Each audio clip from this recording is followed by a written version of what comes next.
এই গল্পটি এমন এক ডাক্তারকে নিয়ে যিনি নিজেকে যুবক করার জন্য এমন একটি ঔষধ তৈরি করেন যা দিয়ে যে কোনো বয়স্ক মানুষ কয়েক ঘন্টার মধ্যেই যুবক হতে পারে। তিনি এই ঔষধ তৈরি করে পুরো বিশ্বকে হতবাক করে দিয়েছিলেন, কিন্তু শীঘ্রই এই ঔষধের সাইড ইফেক্টও দেখা দিতে শুরু করে এবং সেই সাইড ইফেক্টও কোনো ছোটখাটো সাইড ইফেক্ট ছিল না, বরং এর সাইড ইফেক্টের কারণে একজন মানুষ সরাসরি জম্বিতে পরিণত হচ্ছিল।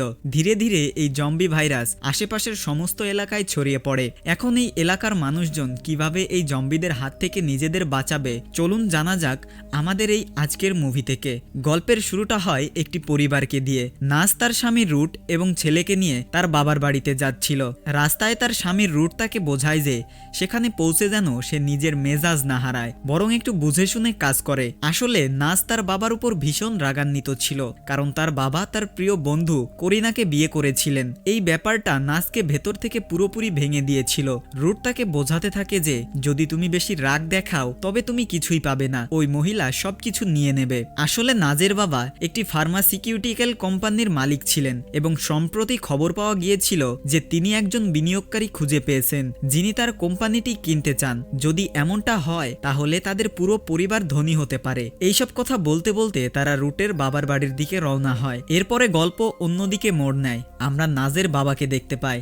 নাজের বাবা গত কয়েকদিন ধরে একটি অদ্ভুত ফর্মুলা তৈরির কাজে ব্যস্ত ছিলেন। তার স্বপ্ন ছিল এমন একটি ঔষধ তৈরি করা যা মানুষের যৌবন ফিরিয়ে আনতে পারে। তার কয়েক মাসের পরিশ্রমের পর অবশেষে সেই সিরামটি তৈরি হয়। সিরামটি তৈরি হওয়ার সাথে সাথেই তিনি দেরি না করে নিজেই সেই সিরামটি পান করেন। দেখতে দেখতেই কিছুক্ষণ পর সেই সিরামের প্রভাব দেখা যেতে শুরু করে। তার মুখ থেকে বলিরেখা উধাও হয়ে গিয়েছিল, তার শরীরে শক্তি ফিরে আসতে শুরু করে এবং তার ত্বকও তরুণ হয়ে ওঠে। এখন তাকে আগের চেয়ে কমপক্ষে 20 বছর ছোট দেখাচ্ছিল। তিনি যখন আয়নায় নিজেকে দেখেন তখন নিজেকে দেখে অবাক হয়ে যান। তিনি বিশ্বাস করতে পারছিলেন না যে তার ওষুধটি এত বেশি কার্যকর হয়েছে। তিনি এখন খুব খুশি ছিলেন এবং নিজের যৌবন উপভোগ করছিলেন, কিন্তু তিনি এই বিষয়ে মোটেও অবগত ছিলেন না যে এই ঔষধের একটি ভয়াবহ সাইড ইফেক্টও আছে। তার শরীরে একটি অদ্ভুত ক্ষত এবং দাগ তৈরি হতে শুরু করে। তিনি দ্রুত তার স্ত্রী করিনার কাছে যান। করিনা তাকে দেখে পুরোপুরি স্তম্ভিত হয়ে যায়। তার বৃদ্ধ স্বামী আবার যুবক হয়ে উঠেছিলেন। করিনা কিছুই বুঝতে পারছিলেন না যে এসব কিভাবে হলো। তখন নাজের বাবা খুব আত্মবিশ্বাসের সাথে তাকে বলেন, এই যে সিরামটা দেখছো এটা আমি তৈরি করেছি। এটা পান করার পর আমি নিজের মধ্যে অনেক বেশি শক্তি অনুভব করছি। এখন দেখবে পুরো পৃথিবী এই ঔষধ কেনার জন্য পাগল হয়ে যাবে এবং বড় বড় কোম্পানি আমাদের কাছ থেকে ঔষধ কিনতে চাইবে। শীঘ্রই আমরা অনেক ধনী হতে যাচ্ছি। কিন্তু তিনি এই কথা একেবারেই জানতেন না যে এই মুহূর্তে তার শরীরে একটি বিষ ছড়িয়ে পড়ছে। অবশেষে নাজ ও রুটও সেখানে পৌঁছায়। করিনা নিজে দরজা খুলে তাদের স্বাগত জানাতে আসে, কিন্তু নাজ তার দিকে তাকায়ও না। তার কাছে করিনা এখন সেই মহিলা যে তার বন্ধুর সাথে বিশ্বাসঘাতকতা করেছে। এখানে নাজের ছেলে করিনার দিকে এগিয়ে যায়, কিন্তু নাজ সঙ্গে সঙ্গে তাকে থামিয়ে দেয় এবং কড়াভাবে বলে যে তার কাছে যাওয়া উচিত না এবং যদি সে কিছু খেতে দেয় তবে সেটা যেন না নেয়। বাড়ির ভেতরে গিয়ে নাজ তার ভাইয়ের ঘরে পৌঁছায়। তার ভাই সারাদিন বাড়ির ভেতরে বসে গেম খেলতে থাকতো। তার বাবার বিয়ে বা অন্য কোনো ব্যাপার নিয়ে তার কোনো মাথা ব্যথা ছিল না। কিছুক্ষণ পর সবাই ড্রয়িং রুমে বসে। তখনই নাজের বাবাও সেখানে আসেন। তাকে দেখে সকলের হুঁশ উড়ে যায়, কারণ তাদের কেউই বুঝতে পারছিলেন না যে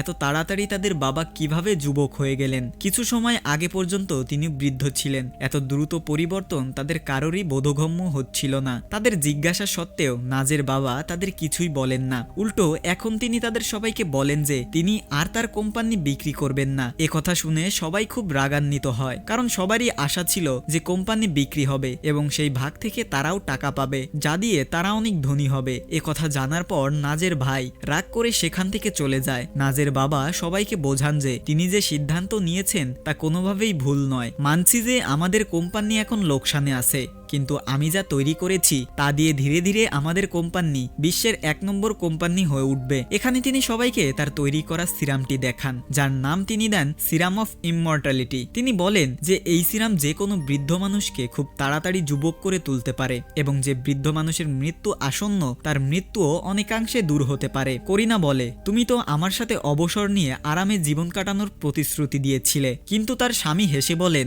এখন আমি যুবক এবং এখন আমরা আরো বেশি কাজ কাজ করব, যার ফলে আমাদের কাছে প্রচুর টাকা আসবে এবং জীবন আনন্দে কাটবে। এটা শুনে করিনা ভেতর থেকে ভেঙে পড়ে এবং নাজের হৃদয়ও পুরোপুরি বিধ্বস্ত হয়ে যায়। নাজ এখানে ভীষণ ক্রোধিত ছিল এবং সে রাগের বশে করিনাকে বলে, আমি জানি তুমি আমার বাবাকে টাকার লোভে তোমার জালে ফাঁসিয়েছ, যাতে তুমি তার কাছ থেকে মোটা অঙ্কের টাকা হাতিয়ে নিতে পারো। এবার এই নিয়ে তাদের দুজনের মধ্যে ঝগড়া শুরু হয়। তাদের ঝগড়ার মাঝে কারো খেয়াল নাজের বাবার দিকে যায় না, যার সাথে কিছু একটা ভুল ঘটছিল। তার মুখ থেকে ক্রমাগত ঘাম ঝরছিল এবং দেখতে দেখতে হঠাৎই তিনি খুব তীব্র যন্ত্রণা অনুভব করেন। তার ঘাড় এবং কোমরে খুব গভীর ক্ষত সৃষ্টি হয়। দেখতে দেখতে তার শরীর পুরোপুরি শক্ত হয়ে যায় এবং তিনি সেখানেই রক্তবমি করতে শুরু করেন। তার চোখের রঙও পরিবর্তন হয়ে গিয়েছিল এবং তিনি সেখানেই সবার সামনে নিঃশ্বাস ত্যাগ করেন। নাজ ও করিনা ঘাবড়ে গিয়ে রুটকে অ্যাম্বুলেন্স ডাকার কথা বলে, কিন্তু এখন আর কোনো লাভ ছিল না। তাদের বাবা আর এই পৃথিবীতে ছিলেন না, তারা সবাই এই আঘাতেই ছিল।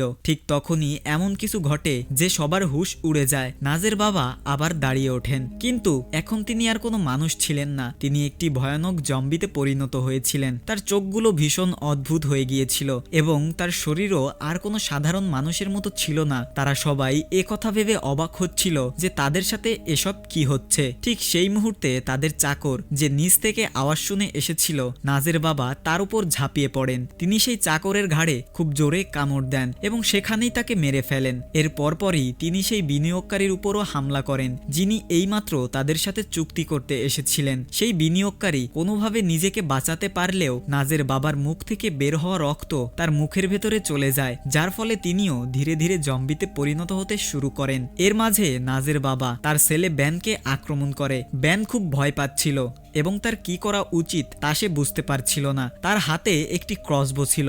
ভয়ে সে সেই ক্রসবো চালিয়ে দেয়, যার ফলে তীরটি তার বাবার মাথার এক পাশ থেকে অন্য পাশে চলে যায়। মাথায় আঘাত লাগার কারণে তার বাবা সেখানেই মারা যান। কোনো মতে তাদের সবার প্রাণ বাঁচলেও তাদের বিপদ পুরোপুরি শেষ হয়নি। সেই বেঁচে যাওয়া বিনিয়োগকারী তার গাড়িতে উঠে সেখান থেকে পালিয়ে যেতে শুরু করে। রুট তাকে বোঝানোর অনেক চেষ্টা করে যে বাইরে আরো বেশি বিপদ হতে পারে, কিন্তু সেই লোকটি তার একটি কথাও না শুনে গাড়ি নিয়ে বেরিয়ে যায়। এদিকে ব্যান তার বাবার মৃত্যুতে খুব অনুশোচনা করছিল। সে সোজা একটি গাড়িতে গিয়ে বসে। তার পিছনে নাজও আসে এবং তাকে আশ্বাস দেয় যে শীঘ্রই সবকিছু ঠিক হয়ে যাবে।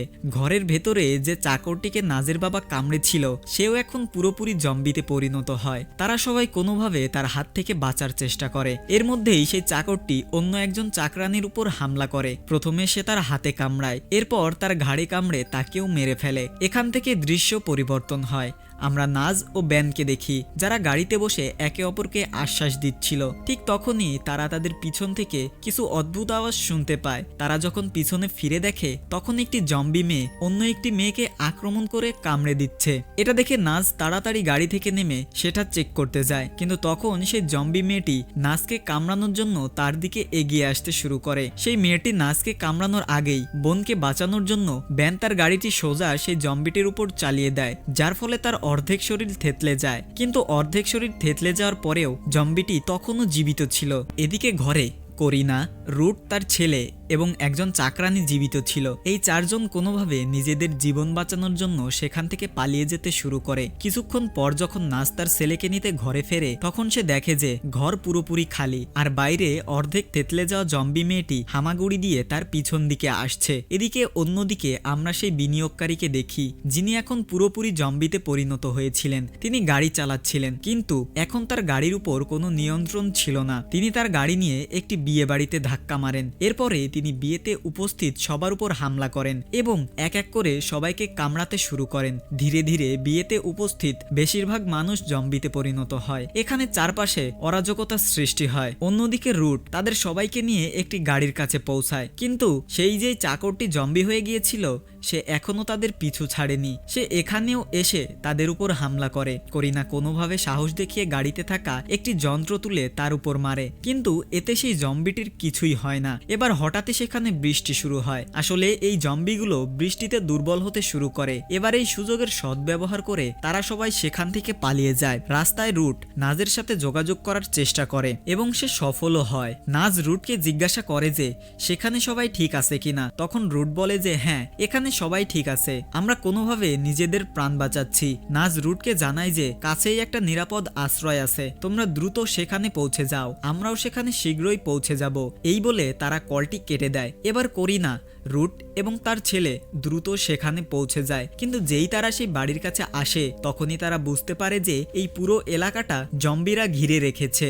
অনেক কষ্টে তারা ভিতরে পৌঁছাতে পারে, কিন্তু তাদের সাথে থাকা চাকরানীকে জম্বি আক্রমণ করে সেখানেই মেরে ফেলে। অন্যদিকে ব্যানো দ্রুত গতিতে গাড়ি চালাতে চালাতে সেই জায়গায় পৌঁছে যায় যেখানে কিছুক্ষণ আগে বিয়ে হচ্ছিল, কিন্তু এখন সেখানকার দৃশ্য পুরোপুরি বদলে গিয়েছিল। এই সময় সেখানে উপস্থিত প্রতিটি মানুষ জম্বি হয়ে গেছে। তাদের গাড়ির শব্দ যেই সেই জম্বিদের কানে যায়, তারা দ্রুত তাদের গাড়ির দিকে এগিয়ে আসে। এখন তাদের কাছে জম্বিদের পিষে দেওয়া ছাড়া আর কোনো রাস্তা ছিল না, তাই তারা সেই জম্বিদের পিষে দিতে শুরু করে। এদিকে এই শিশুটি লক্ষ্য করে যে অন্য দিক থেকেও জম্বিরা আসছে। সে ভয় পেয়ে তার বাবা এবং করিনাকে পালিয়ে যেতে বলে। তিনজন কোনোভাবে একটি ঘরে লুকিয়ে পড়ে। ঠিক তখনই একটি জম্বি দরজা ভেঙে ভেতরে ঢোকার চেষ্টা করে। রুট তাকে ধাক্কা মেরে বাইরে বের করে এবং দ্রুত দরজা বন্ধ করে দেয়, কিন্তু এখন তার নজর তার আহত হাতটির দিকে যায়। সে বুঝতে পারে যে সে আর বেশিক্ষণ মানুষ থাকবে না। সে জানতো যে সে ধীরে ধীরে একটি জম্বিতে পরিণত হবে। সে তার শেষ মুহূর্তগুলোতে তার ছেলেকে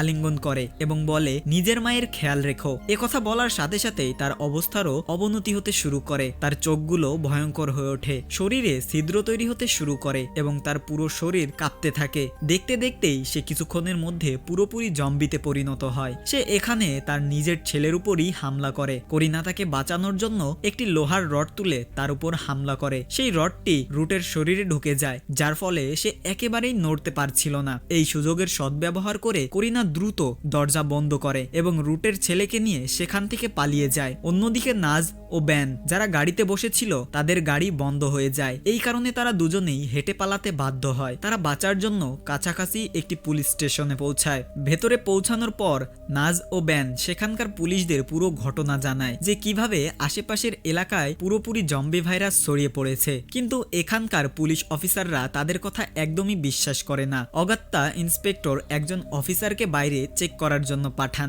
বাইরে গিয়ে সেই অফিসার যখন চেক করেন তখন সেখানে তাদের আশার চেয়েও বেশি খারাপ পরিস্থিতি ছিল।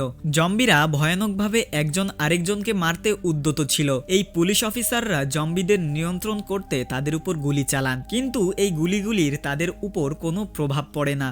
উল্টো সেই জম্বিরা তাদের দেখে তাদের দিকেই আসতে শুরু করে। অনেক কষ্টে একজন পুলিশ অফিসার প্রাণ বাঁচিয়ে স্টেশনে ফিরে আসেন। তিনি সবাইকে বলেন যে নাজ ও ব্যানের কথা পুরোপুরি সত্য। পাশাপাশি তিনি এও বলেন যে এখন সব জম্বি সরাসরি পুলিশ স্টেশনের দিকে আসছে। এটা শুনে সবাই খুব ঘাবড়ে যায় এবং তারা সবাই দ্রুত পুলিশ স্টেশনের চারপাশে জানালা ও দরজা বন্ধ করতে শুরু করে, যাতে কোনো জম্বি ভুল করেও ভেতরে না আসতে পারে। কিন্তু তখনই তাদের মধ্যে একজন অফিসার যাকে জম্বি কামড়েছে ধীরে ধীরে সে নিজেও একটি জম্বিতে পরিণত হয় এবং এরপর সে অন্য পুলিশ অফিসারদের উপরও হামলা করে। কোনো মতে বাকি পুলিশ অফিসাররা তাকে ধরে একটি লকারে বন্ধ করে দেয়। এই বেঁচে থাকা পুলিশ অফিসাররা অন্য স্টেশনেও কল করার চেষ্টা করেন যাতে তারা এখানকার পরিস্থিতি সম্পর্কে জানাতে পারেন, কিন্তু কারোর সাথেই তাদের যোগাযোগ স্থাপন করা সম্ভব হচ্ছিল না। এরই মাঝে করিনার কল আসে। সে নাজকে জানায় যে তাদের সাথে থাকা বাকি সবাই জম্বি হয়ে গেছে এবং এখন শুধু সে আর তার ছেলেই বেঁচে আছে। নাজ তাকে সাহস দেয় এবং বলে যে সে যেন নিজের এবং তার ছেলের খেয়াল রাখে।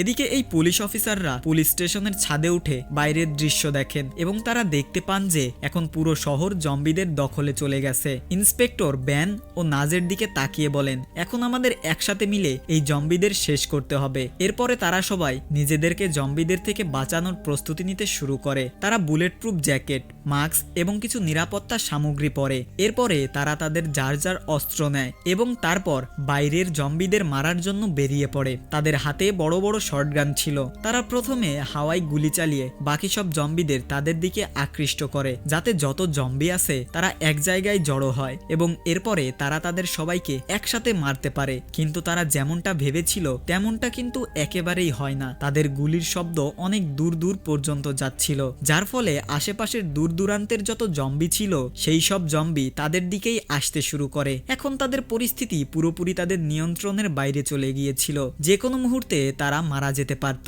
কিন্তু হয়তো তাদের ভাগ্য তাদের সাথে ছিল। হঠাৎই সেখানে তীব্র ঝড় আসে এবং সেখানে বৃষ্টি শুরু হয়ে যায়। বৃষ্টি এত জোরে হয় যে সব জম্বি সেখানেই থেমে যায়। বৃষ্টির কারণে সেই জম্বিরা কারোর উপরই আক্রমণ করছিল না, আর ঠিক এই সুযোগের সদ্ব্যবহার করে তারা সবাই সেখান থেকে পালিয়ে যায়। অন্যদিকে নাজের স্বামী, যাকে করিনা একটি ঘরে বন্দি করে রেখেছিল, কোনোভাবে সে নিজেকে ছাড়িয়ে নেয় এবং এখন সে পুরো পুরোপুরি একটি জম্বিতে পরিণত হয়েছিল। এখানে ঘরের ভিতরে করিনা এবং নাজের ছেলে সেখানে একটি মেয়েকে খুঁজে পায়। এখন এই তিনজনের প্রাণ বিপদে ছিল। এই তিনজনই এই বাড়ি থেকে বেরিয়ে যাওয়ার সিদ্ধান্ত নেন। বাইরে আসতেই দুটি জম্বি তাদের পথ আটকায়, কিন্তু ভাগ্যক্রমে তারা কাছেই একটি বাইক খুঁজে পায় এবং এরপরে এই তিনজন এই বাইকে চড়ে সেখান থেকে পালিয়ে যায়। অন্যদিকে নাজ ও ব্যান নিজেদের প্রাণ বাঁচানোর জন্য একটি ট্রাকে চড়ে এগিয়ে যাচ্ছিল। নাজের চোখ থেকে জল থামছিল না, কারণ তার মনে হচ্ছিল যে তার কাছে হারানোর আর কিছুই নেই, সে সবকিছু হারিয়ে ফেলেছে। কিন্তু তখনই সে দূর থেকে করিনা ও তার ছেলেকে বাইকে আসতে দেখে। তাদের জীবিত দেখে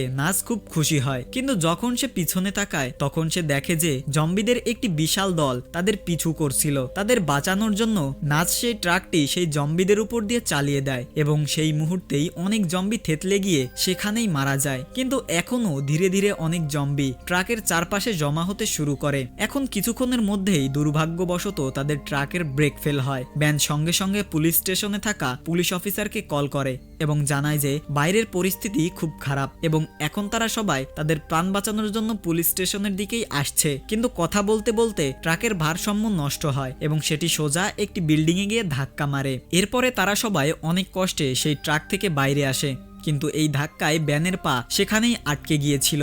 এবার ঠিক সেই মুহূর্তেই সেখানে উপস্থিত অনেক জম্বি তাদের দিকে আসতে শুরু করে। সবাই চেষ্টা করে যে তারা ব্যানকে তাদের সাথেই নিয়ে যাবে, কিন্তু যদি তারা এখানে বেশি সময় ধরে থাকে তাহলে তারাও জম্বিদের শিকার হয়ে যাবে। যে পুলিশ অফিসারটি এখনো কোনোভাবে নিরাপদ ছিল সে নাজ ও করিনাকে বলে যে তোমরা এখান থেকে চলে যাও, কিন্তু নাজ তাদের ছেড়ে পালিয়ে যেতে রাজি হয় না। সে সাহস দেখিয়ে জম্বিদের সাথে লড়াই করতে শুরু করে। এই লড়াইয়ে একটি জম্বি তার হাতেও কামড়ে দেয়, যার ফলে সে সংক্রামিত হয়ে যায়, কিন্তু এই দিকে তার একেবারেই খেয়াল যায় না। এখানে সেই অফিসার দেখেন যে এখন বাঁচার একটাই রাস্তা আছে। সে জানতো যে জম্বিরা আগুন দিয়ে মারা যায়, এই কারণে সে নিজের প্রাণের বলিদান দিয়ে পুলিশ স্টেশনকে উড়িয়ে দেওয়ার সিদ্ধান্ত নেয়। সে বিস্ফোরণ ঘটায় এবং সেই ধামাকায় আশেপাশের সব জম্বি শেষ হয়ে যায়। এখন সেখানে শুধু নাজ, করিনা এবং নাজের ছেলেই বেঁচে ছিল। বাইরে আসতেই নাজ বুঝতে পারে যে একটি জম্বি তার হাতে কামড়ে দিয়েছিল এবং এখন এই সংক্রমণের কারণে সে দ্রুত জম্বি হয়ে যাবে। এরপরে সে তার ছেলেকে আলিঙ্গন করে এবং তার ছেলেকে বলে যে বাবা তুমি করিনার সাথেই থেকো, সে তোমার ভালোভাবে খেয়াল রাখবে। নাজ এখানে করিনাকেও বলে এখন আমার তোমার প্রতি আর কোনো রাগ নেই, আমি তোমাকে ক্ষমা করেছি, শুধু এতটুকু করো যে আমার ছেলের ঠিকমতো খেয়াল রেখো।